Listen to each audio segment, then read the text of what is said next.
மதிமுக முதன்மை செயலாளர் பொறுப்பில் இருந்து விடுவித்துக் கொள்வதாக துரை வைகோ அறிவிப்பு வெளியிட்டிருக்கிறார். மதிமுக பொறுப்பில் இருந்து விலகுவதாக துரை வைகோ தெரிவித்திருக்கக்கூடிய அந்த அண்மை செய்தியை பார்த்து வருகிறோம்.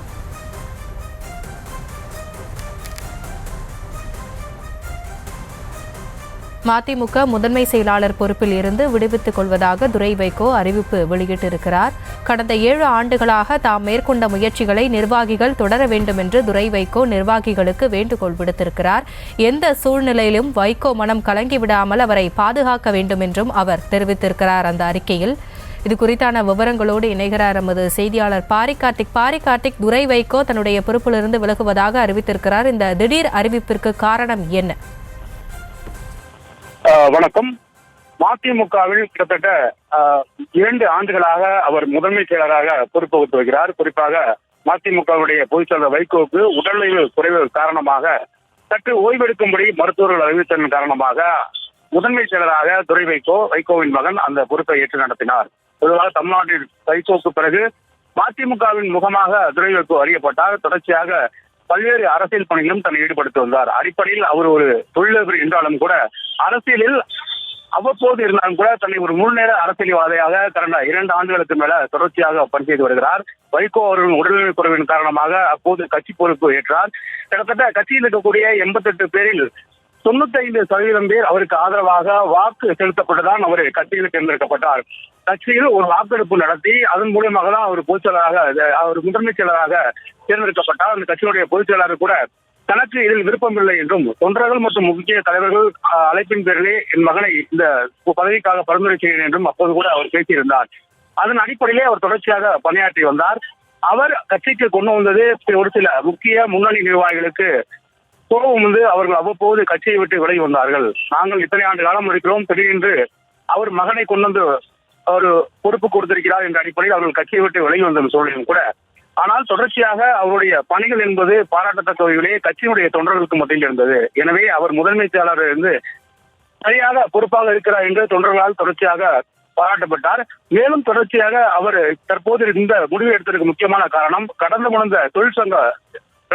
வாரம் நடந்த தொழிற்சங்க கூட்டத்தில் பேசிய அவர் தனக்கு எதிராக மல்லை சத்யா மதிமுகவுடைய துணை பொதுச்செயலாளர் இருக்கக்கூடிய மல்லை சத்யா அவருடைய ஆட்கள் தொடர்ச்சியாக எழுதி வருவதாகவும் அது உடனடியாக தடுத்து நிறுத்தப்பட வேண்டும் என்றும் மேலும் தனக்கு இந்த பதவி வேண்டாம் என்றும் உழைப்பின் அடிப்படையிலே நான் இந்த பதவியை பெற்றிருப்பதாகவும் தேவைப்பட்டால் இந்த பதவியை தூக்கி எறிந்து விடுவேன் என்றும் அவர் வேகமாக அந்த தொழிற்சங்க கூட்டத்தில் பேசிவிட்டு அங்கிருந்து வெளியேறியதை நாம் பார்த்தோம். அதன் பிறகு மல்லை சத்யா பேசும்பொழுது கூட எனக்காக யாரும் கட்சியை விட்டு வெளியேற வேண்டாம், நானே இந்த பொறுப்பிலிருந்து வெளியேறுகிறேன் என்று அவர் தொழிற்சங்க கூட்டத்திலே பேசினார். அப்போது இறுதியாக பேசிய வைகோ கூட இருவரையும் அரவணைத்து பேசினார். இருவருமே இந்த கட்சிக்கு வேண்டும், மல்லை சத்யாவினுடைய அந்த உழைப்பும் தியாகமும் ஒருபோதும் வீணாகாது. அதே போல துரை வைகோ கட்சியை வழிநடத்த வேண்டும் உள்ளிட்ட இருவரையும் சமாதானப்படுத்தும் முயற்சியில் வைகோ ஈடுபட்டு வந்தார். இந்நிலையில் நாளை மதிமுகவுடைய ஒரு முக்கியமான கூட்டம் இந்த பிரச்சனை தொடர்பாக இருந்தது.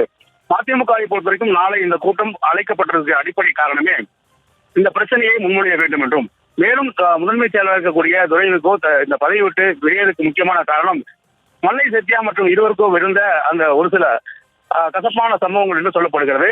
குறிப்பாக மல்லை சத்யாவை பொறுத்த வரைக்கும் நான் 30 ஆண்டு காலம் அந்த கட்சியில் இருக்கிறேன், நான் தான் இந்த பொறுப்புக்கு இருக்க வேண்டும், ஆனால் இப்போது துரை வைகோவுக்கு அந்த பொறுப்பு கொடுக்க ஏற்கப்பட முடியாது என்று அவர் பேசினார். ஆனாலும் கட்சியின் துணை பொதுச் செயலாளராக அவர் முக்கியமான பதவியாக வைகோவுக்கு பிறகு ஒரு அறியப்பெரிய முகமாக மல்லை சத்யா இருந்தாலும் கூட துரை வைகோனுடைய அந்த வருகை என்பது மல்லை சத்யாவில் ஏற்க முடியாதில்லை என்று ஒரு தகவல்கள் அந்த கட்சியின் சார்பிலே வரவைக்கின்றன. அதன் அடிப்படையில் தான் இருவரையும் சமாதானம் செய்யும் முயற்சி நாளை நடப்பதாக இருந்தது. அதுக்காக தான் கட்சியுடைய அவசர குழு கூட்டம் வைகோவின் தலைமையில் நாளை இந்த கட்சியினுடைய தலைமை அலுவலகமாக இருக்கக்கூடிய தாயகத்தில் நடைபெற இருந்தது.